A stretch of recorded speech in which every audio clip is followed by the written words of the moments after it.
We're now joined with Paul Petrino, the head coach of Idaho. If you have a question for Coach Petrino, please dial *1 on your phone at this time. Coach, while we're waiting for those to get in the queue, would you mind starting us off with an opening statement?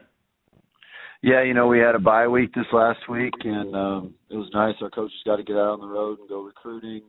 Players got a little bit of rest, but then got to get a lot of practice in. We got a lot of work with our young guys at the end of each practice to really prepare for the future, and that's always a good thing when you can get that. So it was a nice time to get out and recruit and develop our young players into better players. So now we're just really starting to focus in on Coastal Carolina, and had a nice practice last night. We'll continue to work hard this week to get ready for them.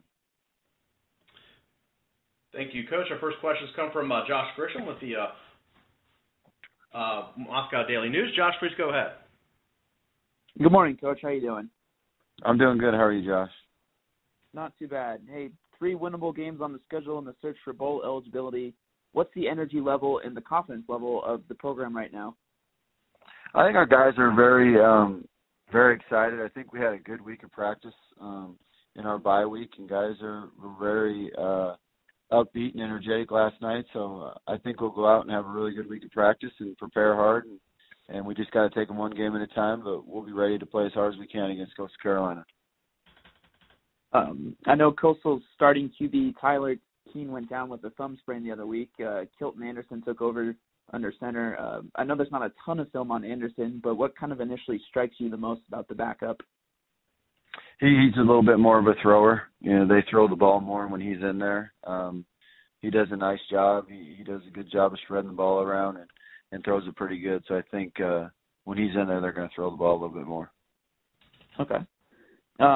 And then one of the biggest Sun Belt surprises this season has kind of been the dominance of Aaron Duckworth in your guys' backfield. So what has impressed you the most about his development and his progress the last couple of years?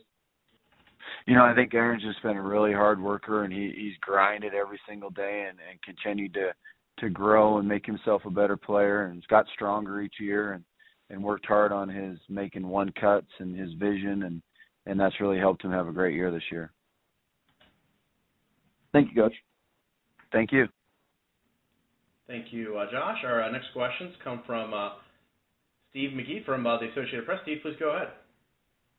Yes, I was just trying to find out. I know you had coached at some Power 5 programs before. I was just wondering, we're doing something on the difference in the support staff and how much of a difference that makes, the size of the support staff at Power 5 schools. And in your mind, what's the biggest advantage that those Power 5 schools get from having the larger support staff with the analysts, quality control coaches, and the like?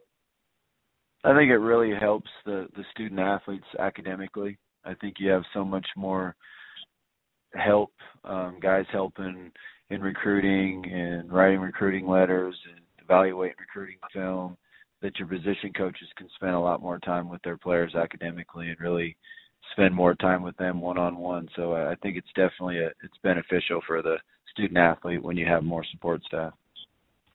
And how does that impact you now that at a group of 5 schools, just that stuff that kind of comes dependent upon you and the position coaches now, some of those other things that an analyst or a quality control coach would be doing otherwise?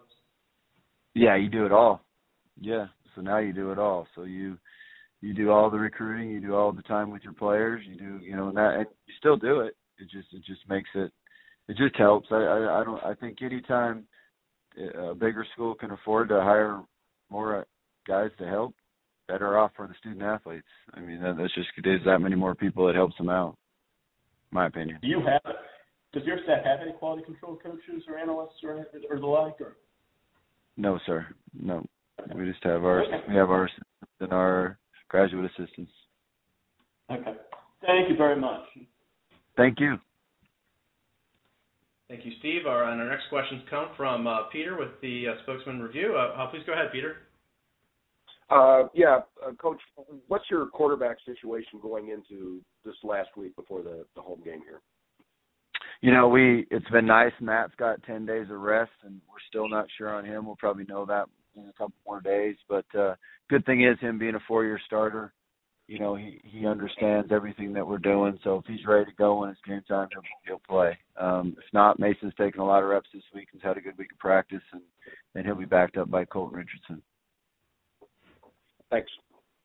Thank you.